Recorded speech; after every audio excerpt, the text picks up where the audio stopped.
बोलो जयकारा बोल मेरे श्री गुरु महाराज की जय। सभी गुरुमुख प्रेमियों से सप्रेम जय सच्चिदानंद।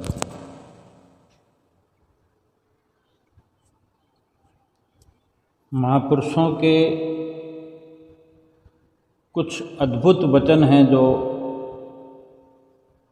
इस प्रकार से हमें समझने के लिए पर्याप्त हैं कि जो भी इस संसार में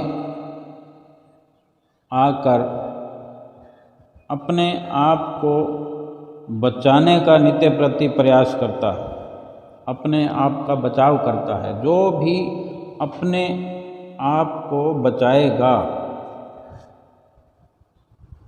जो अपने आप को बचाएगा वो अवश्य मिट जाएगा, और जो अपने को स्वयं मिटाएगा फिर उसे मिटाने वाला कोई नहीं है।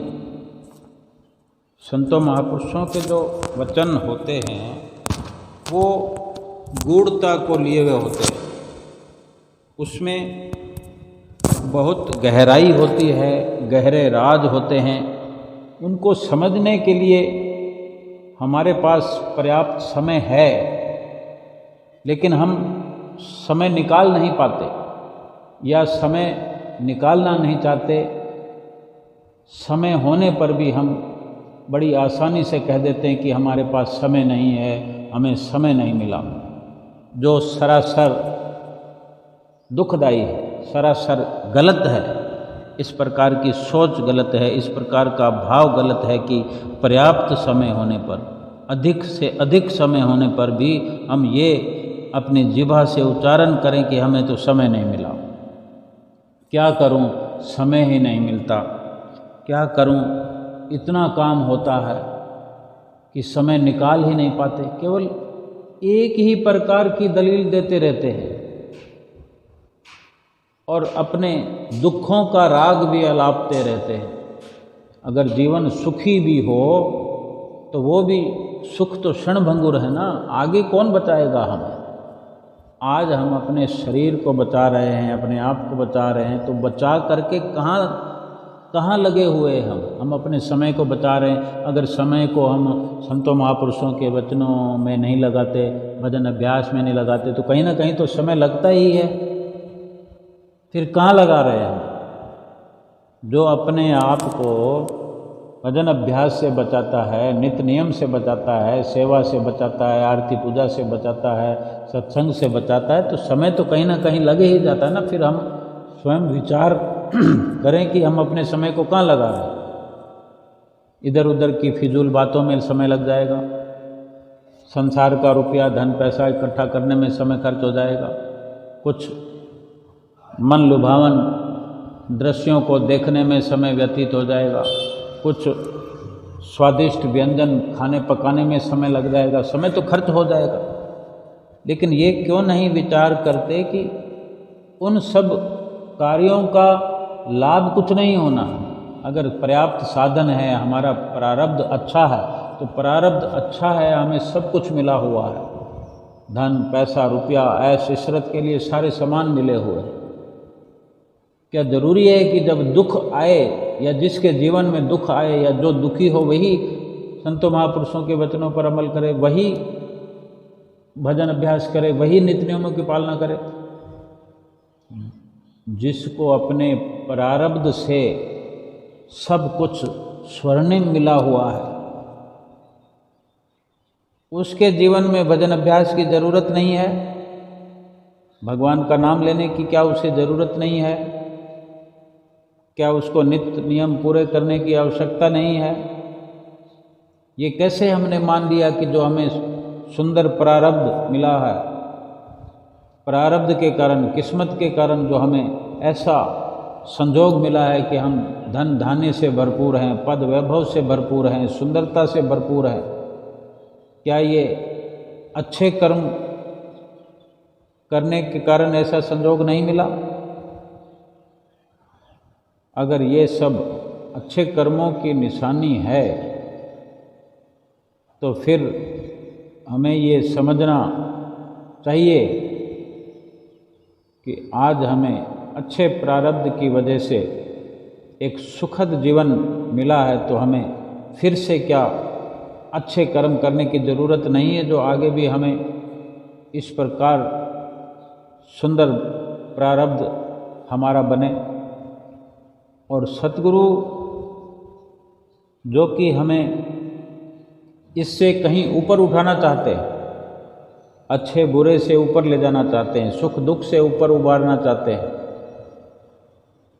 नफ़े नुकसान से ऊपर ले जाना चाहते हैं। ना ऐसा कार्य हमारे जीवन में हो, ऐसे निष्काम कर्म हम करें कि ना खुशी की ज़रूरत हो, ना गम मिले, ना खुशी मिले, ना सुख मिले, ना दुख मिले, ना अच्छा हो ना बुरा हो, इन सब से ऊपर उठ जाए। तभी तो भजन भक्ति के लिए हमेशा सत्पुरुष हमें प्रेरित करते रहते हैं, अपनी प्रेरणाओं से हमें भरते रहते हैं। ये मनुष्य जीवन यूं ही नहीं मिला गंवाने के लिए, ये वक्त मिला है केवल और केवल प्रभु को पाने के लिए।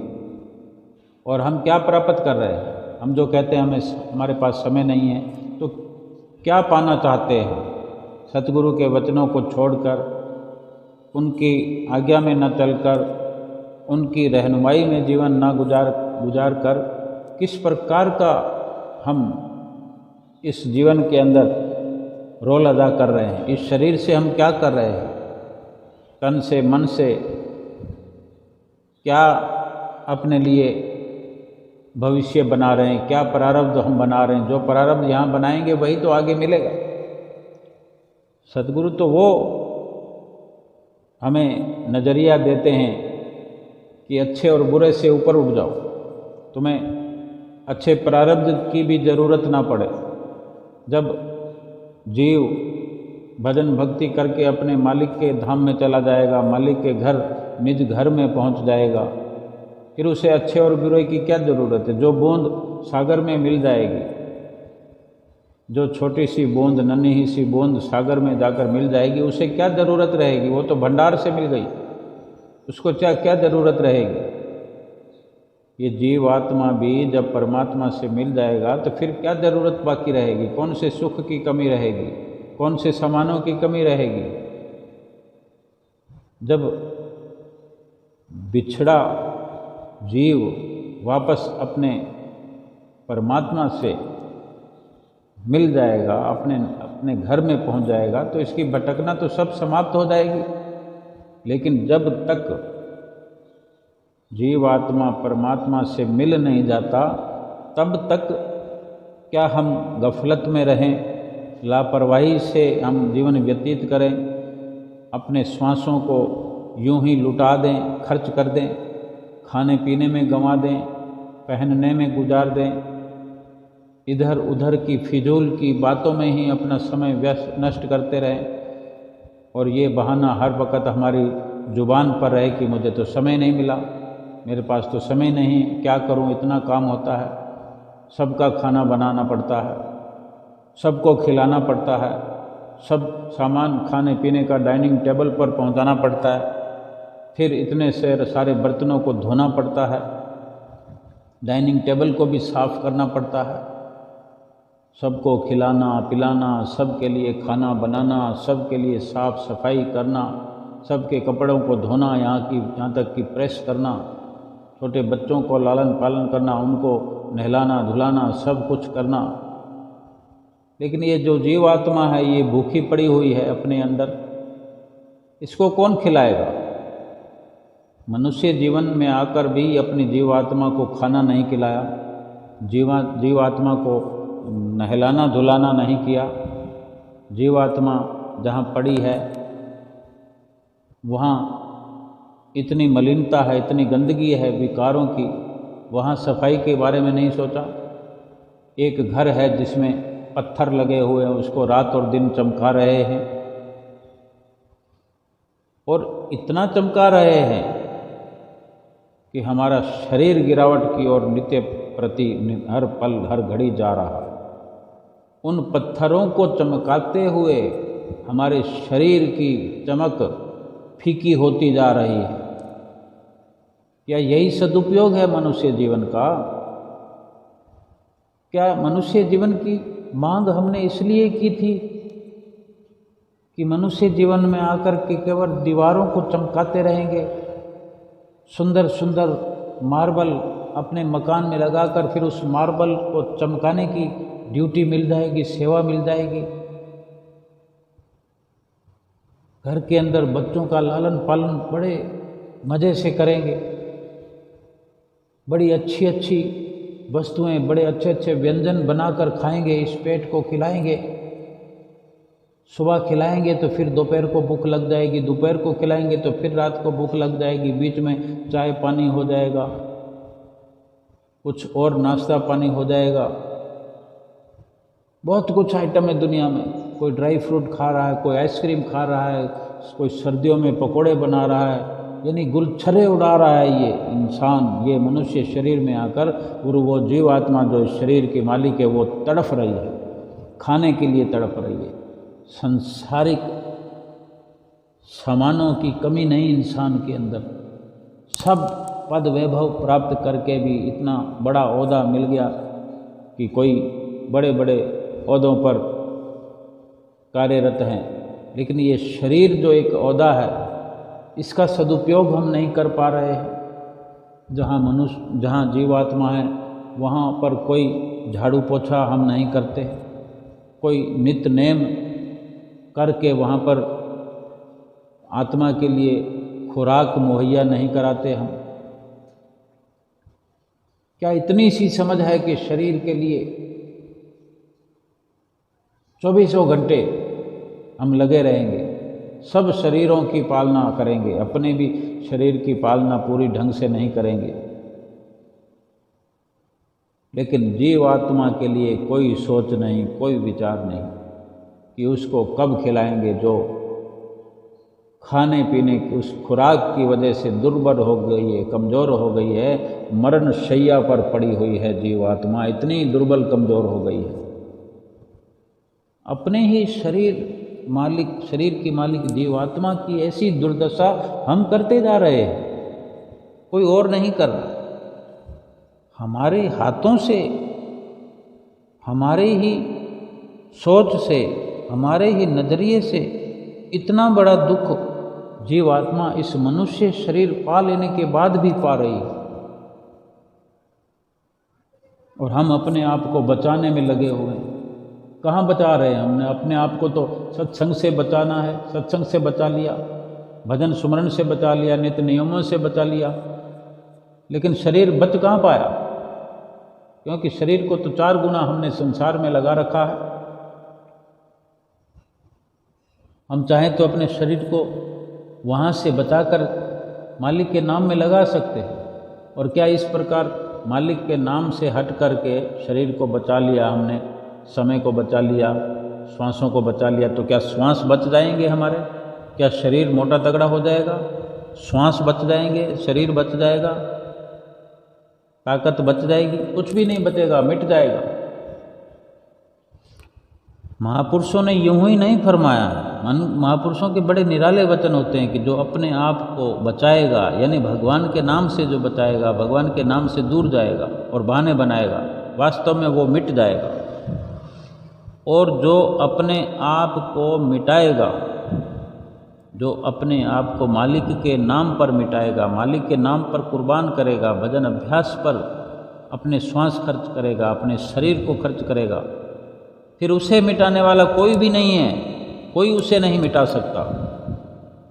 वो तो मिट कर भी बच जाएगा।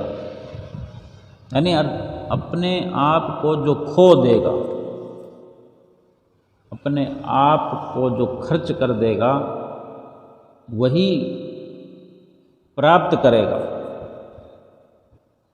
जो अपने आप को खो देगा वो पा लेगा, और जो अपने आप को बचाएगा वो खो जाएगा। अगर एक बीज, जिसको बीज को बीजारोपण करने से जो फलने फूलने पर पेड़ बनता है, किसी भी प्रकार का बीज हो, किसी न किसी प्रकार का तो पेड़ बनेगा ही। जो जिस प्रकार का बीज है उस बीज में जो भी अक्ष छुपा हुआ है जिस भी पेड़ का, तो वो पेड़ बनेगा। अगर बीज अपने आप को बचाने लगे, बीज अपने आप को बचाने लगेगा कि धरती में उसको घुसना ही नहीं है, धरती में छुपना नहीं है, धरती में लगना नहीं है, मिट्टी में दबना नहीं है, तो क्या फिर वो बच जाएगा? वो तो सड़ जाएगा। उसके बचने का फिर कोई उपाय नहीं है, उसका सर्वनाश हो जाएगा, सत्यानाश हो जाएगा, वो हमेशा हमेशा के लिए मिट जाएगा। और जो बीज अगर अपने को मिटाने की चाह लिए ज़मीन में खो जाएगा, ज़मीन में लीन हो जाएगा, अपने अस्तित्व को ज़मीन के अंदर मिटा देगा, ज़मीन पर कुर्बान करेगा, तो क्या वो वृक्ष, वो पेड़ नहीं बन जाएगा? वही बीज पेड़ बनकर नहीं छा जाएगा दुनिया में? वो बच गया कि मिट गया? वो बच गया।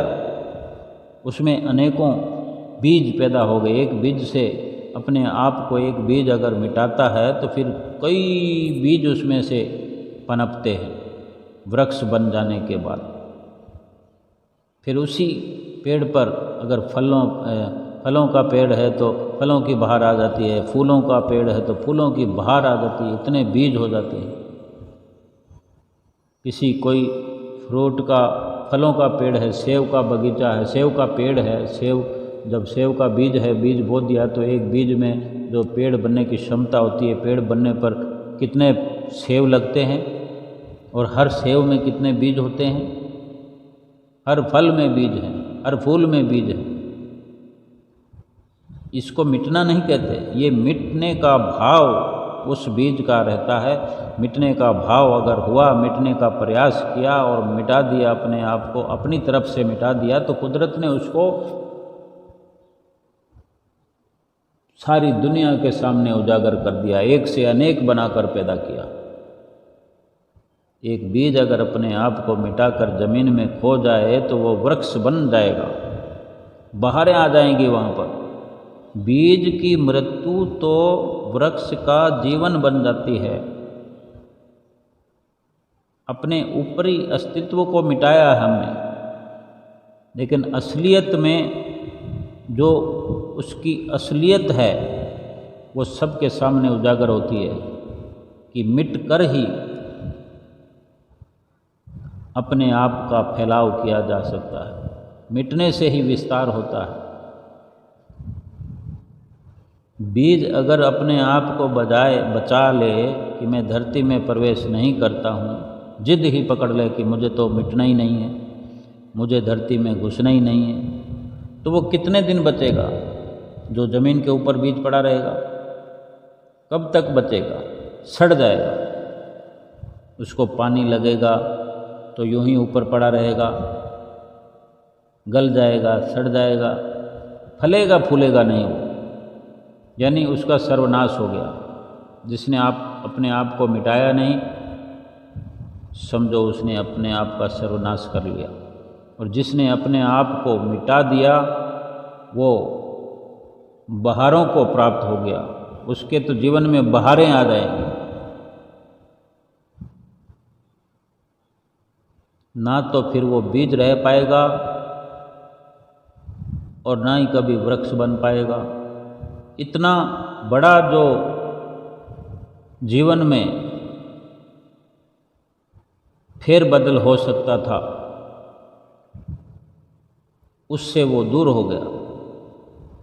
वो आसमान की ओर सर उठाने वाला पेड़ अगर अपने आप को वो बीज मिटा देता, बीज अपने अस्तित्व को, अपने आप को खो देता उस मिट्टी के अंदर, तो वो वृक्ष बनता और बड़ी शान से वो आसमान की ओर सर उठाकर खड़ा रहता और न जाने कितने लोगों को जीवन मिलता उसे। वो परोपकार कहलाता है। और बीज ने अपने आप को बचा लिया, फिर ना तो वो सर आसमान की ओर उठेगा पेड़ का, कभी हो ही नहीं सकता, संभव हो गया, और बीज का जो सर्वनाश हो गया तो बात ही खत्म हो गई। इसलिए ये एक उदाहरण है, मनुष्य भी अपने आप को मिटाएगा नहीं उस राह पर, और सारी ज़िंदगी इस प्रकार से ही अपने जुबान से कहता रहेगा कि मुझे समय नहीं है। समय तो बहुत है, समय ही तो है हमारे पास, और है क्या? किसी को देने के लिए हमारे पास क्या है? समय है, जिसको हम इधर उधर नष्ट भ्रष्ट कर रहे हैं। उस समय का सदुपयोग करना। अगर उसी समय को परोपकार में लगा लिया, सर्वप्रथम अपने जीवात्मा का उद्धार करने के लिए हमें अपने समय का सदुपयोग करना है, शरीर का सदुपयोग करना है, श्वासों का सदुपयोग करना है, भगवान के रास्ते में अपने आप को मिटाना है, अपने अस्तित्व को मिटाना है, अपनी पहचान को मिटाना है। फिर ये भगवान के सामने, भगवान के साथ उज्जवल मुख होकर खड़ा हो सकता है। इस दुनिया से जाएगा तो माली के कुल के सन्मुख उज्जवल मुख होकर जाएगा। सतगुरु फरमाते हैं कि केवल मौत से डरे हुए आदमी में अहंकार होता है। केवल उसी आदमी का अहंकार होता है जो मृत्यु से डरता है। मृत्यु से डरने वाले को भय के कारण हर वक्त सिकुड़ा हुआ रहना पड़ता है, कपकपी छूटती रहती है, और जो भी सिकुड़ता है वो अंदर से एक गांठ की तरह बन जाता है। संतों महापुरुषों के बड़े गहरे वचन होते हैं, उनमें राज होते हैं गहरे गहरे। ये भली भांति हमें जान लेना चाहिए कि मैं का जो भाव है वो मृत्यु से डरे हुए इंसान का भाव है, और जो मृत्यु से डरता नहीं। हम अभी ये विचार करें कि मृत्यु अभी आने वाली है, 1 मिनट के बाद, 60 सेकंड के बाद मृत्यु आने वाली है। अभी हम कहाँ बैठे हैं और अगले मिनट में कहाँ होंगे? हम अपने आप का निरीक्षण कर सकते हैं, अभी इसी पल कर सकते हैं कि 1 मिनट के बाद मृत्यु आने वाली है, हम समाप्त होने वाले, फिनिश। और ये बिल्कुल सत्यता के आधार पर हमें समझना है अपने लिए। इस प्रकार के जब विचार हमारे अंदर आ जाए कि हम वास्तव में 1 मिनट के अंदर समाप्त होने वाले हैं, तो फिर कैसा भाव अपने अंदर, किस तरह के विचार आते हैं, कैसी हलचल होने लगती है। क्योंकि जो हमने एक साम्राज्य खड़ा कर रखा है इस दुनिया के अंदर, वो हमें फिर मिटता हुआ नजर आएगा। उसकी चिंता सताएगी, क्या होगा मेरे इस साम्राज्य का, इन आडंबरों का क्या होगा, इस परिवार का क्या होगा। कल तक जो हम इन सब के लिए सब कुछ किया करते थे, फिर उनका वो कौन करेगा? सबके लिए खाना बनाना, सबको खिलाना, सबके लिए बाज़ार से कमाई करके लाना, बाज़ार से सब कुछ राशन पानी लेके आने, अच्छे अच्छे व्यंजनों की व्यवस्था करना, गाड़ी बंगलों की व्यवस्था करना। अगर हमको पता लग गया कि अगले मिनट हम जाने वाले हैं, कि अभी हम अपने बिजनेस में बैठे हैं, अपनी दुकानदारी में बैठे हैं, अपनी नौकरी पर हैं, अपनी किसी भी व्यवस्था में अगले 1 मिनट में हम फिनिश होने वाले हैं, तो हम उस 1 मिनट में क्या कर सकते हैं? क्या अपने घर वालों के साथ जुड़ सकते हैं? क्या आज की जो व्यवस्था है, घर में जो सामान लेकर जाना है, क्या हम लेकर जा सकते हैं? या जो हम घर में बना रहे हैं, अच्छे अच्छे पकवान बना रहे हैं, क्या वो हम खा पाएंगे? क्या जो बना रहे हैं तो उनको पूरा बना पाएंगे? आज के लिए जो हम कार्रवाई करना चाहते हैं, क्या वो हम कर पाएंगे? अपने बच्चों को नहला धुला पाएंगे? या जो मकान को हम, जो मकान में फर्नीचर को जो हम झाड़ा पोंछी करते हैं, साफ़ सफाई करते हैं, क्या कर पाएंगे? 1 मिनट में क्या कर सकते हैं? और एक दिन तो ऐसा आएगा ही कि 1 मिनट का भी जो हमें मिला है, तो 1 मिनट भी बहुत होता है कि अगर पता चल जाए कि हमें 60 सेकंड के अंदर जाना है, तो 60 सेकंड में एक भक्तिवान पुरुष, एक सेवक, एक भक्त भगवान का अपने भगवान से एकाकार उस वक़्त अपने उसी 1 मिनट के अंदर जीते हुए भी अपने आप को विलीन हुआ देखता है, अपनी सफलता को अपनी आँखों से अपने अंदर महसूस करते हुए देखता है। लेकिन जिसने इस प्रकार की अपनी सोच ही नहीं बनाई, जो रात और दिन घर को चमकाने में, घर परिवार को चमकाने में, अपने आप को थकाने में और सतगुरु के वचनों से दूर जाने में जो व्यस्त रहा है और एक ही बात कहता रहा है कि मुझे समय नहीं है, तो लो आज वो घड़ी आ गई कि वास्तव में ही अब समय नहीं है। तब उस वक़्त गनीमत ये विचार आ जाए कि मेरे पास तो समय बहुत था, अब समय नहीं है, और ये पछतावा हो जाए कि इतना समय था और उतना समय रहते मैंने कुछ भी नहीं किया, तो हम सोचें कितना दुख होगा। उस 1 मिनट में हम उनसे नहीं मिल सकते जिनके लिए हमने रात और दिन अथक प्रयास किया। एक घर में होते हुए भी 1 मिनट में हम कोई व्यवस्था नहीं कर सकते। व्यवस्था वो कर सकता है जो भगवान के साथ हर वक़्त चला है, भगवान के साथ जिसने अपने आप को मिलाने का हर संभव प्रयास किया है, हर पल यत्न किया है, और उसको उस 1 मिनट में कुछ भी पाने की ज़रूरत नहीं पड़ेगी, किसी को कुछ कहने की ज़रूरत नहीं पड़ेगी। उसको मालूम है कि मुझे केवल और केवल अपने सतगुरु की चरण शरण में ही अपना ये 1 मिनट लगाना है, क्योंकि उसने जीवन भर यही प्रयास किया है। उसको हर पल या हर मिनट उसको यही लगा है कि मेरा यही 1 मिनट है, मेरा 1 मिनट ही है, रोज़ ही। और रोज़ दिन में कई बार ऐसा विचार उसके अंदर ये चलता है कि मेरे पास 1 ही मिनट है, मेरे पास 1 ही श्वास है। इस प्रकार सोचकर वो कभी मृत्यु से डरा नहीं, वो मृत्यु को एक आदर देते हुए मृत्यु के कहीं न कहीं साथ में खड़ा है, मृत्यु पर विजय प्राप्त कर रहा है, उसने विजय प्राप्त कर ली है। जो मृत्यु को भी एक हकीकत समझकर, सच्चाई समझकर उसने अपने पास में रखा हुआ है।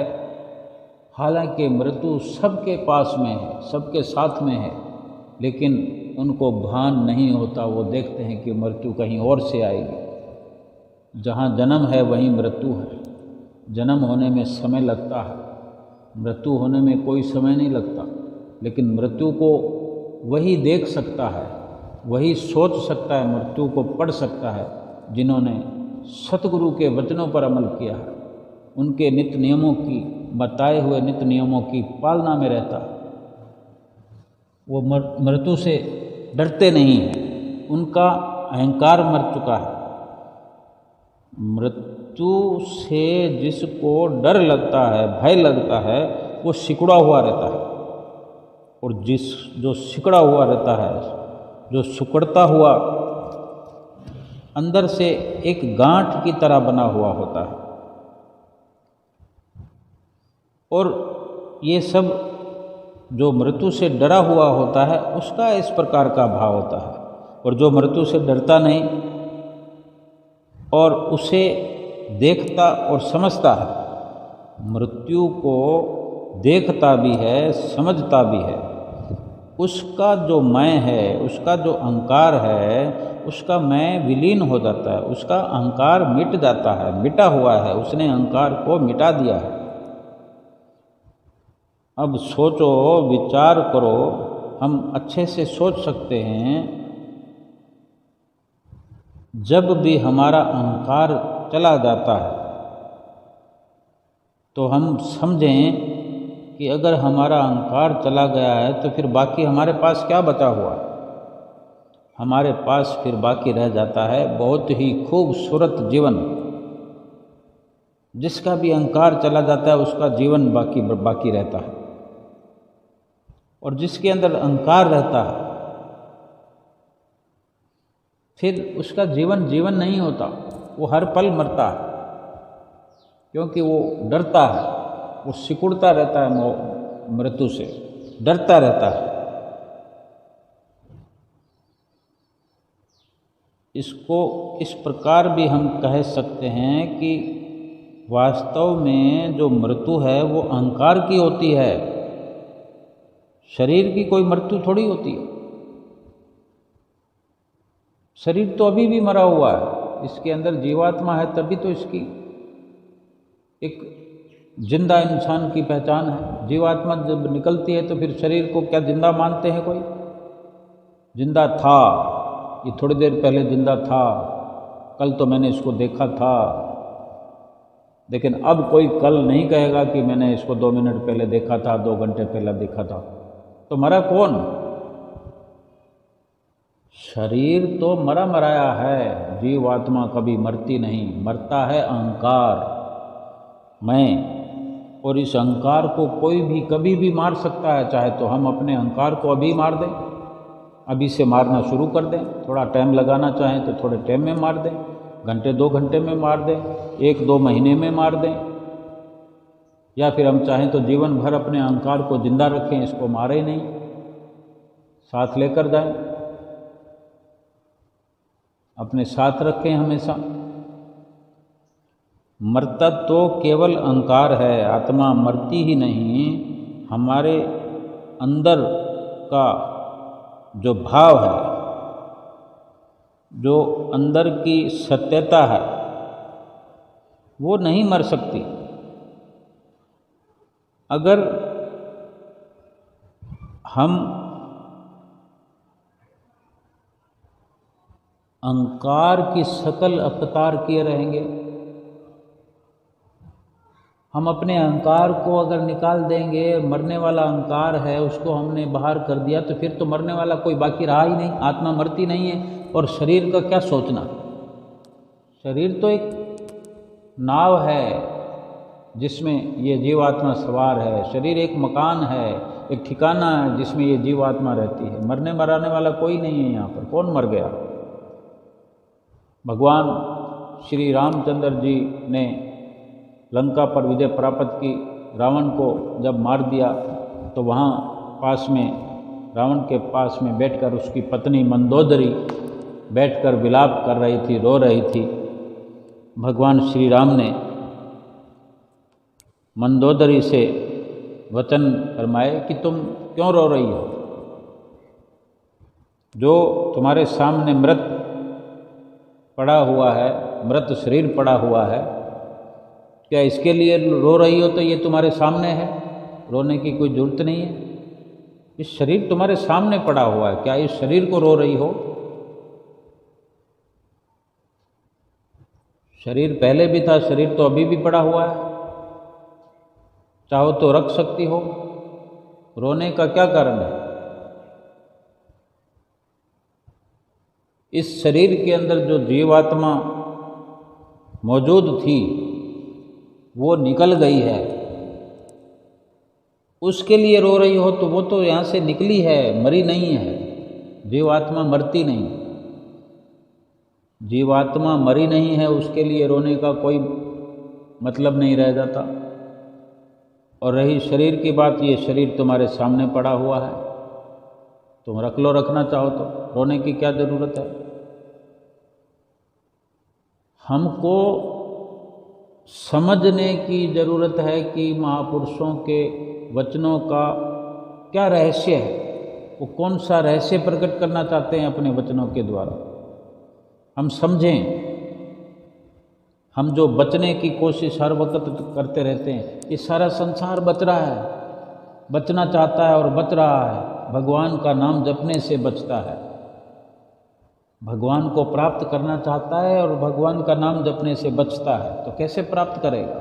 जिसको प्राप्त करना है उसके बताए हुए वचनों में, उनके बताए हुए साधनों में, जिस साधन से उसको पाया जाता है, पाया जा सकता है, वो साधन अपनाना नहीं चाहता, फिर कैसे प्राप्त करेगा? अपने आप को बचाता रहेगा। कोई बंदा कहीं पर अगर नौकरी करता है, वहाँ से तनख्वाह पाने के लिए नौकरी करता है और अपने आप को वो वहाँ की जो ड्यूटी है, वहाँ का जो कार्य है वो करने से अपने आप को बचाता रहेगा, तो क्या वो तनख्वाह को पाएगा? कब तक चलेगी ऐसी लापरवाही? इस संसार में भी हम जब से आए हैं, अगर भगवान को पाने की इच्छा लेकर आए हैं और इच्छा है भी सही, तो फिर क्या कारण है कि हम अपने को बचाने में लगे हुए? संसार को चमका रहे हैं, इस शरीर को चमका रहे हैं जो एक दिन हमारे सामने, हमारे साथ में रहने वालों के बारी बारी से शरीर हमारे सामने आते रहेंगे और उस वक़्त विलाप करते हुए थकेंगे नहीं हमें। और शरीरों के जाने के बाद सदमे लग जाया करते हैं पीछे रहने वालों को, उनका हर पल अभाव खटकता है। लेकिन इस प्रकार जो शरीर क्रशकाय होकर गिर जाता है अचानक, उसको तो जला दिया जाता है, हम समझ लेते हैं कि इसको जला दिया गया है। और ये बात हमको पहले भी पता होती है कि कोई भी कभी भी किसी भी वक्त ये शरीर जलाने के काबिल हो जाएगा और इसके अंदर जो जीवात्मा है वो निकल जाएगी। अब हम ये विचार करें कि वो जो जीवात्मा हमारे शरीर के अंदर से गई है, वो जिस अवस्था में हमें मिली थी, क्या उस अवस्था में गई है, या हमने उसको सुंदर मुकाम पर पहुंचा दिया है, या पहले से बदतर हमने उसको करके भेजा है?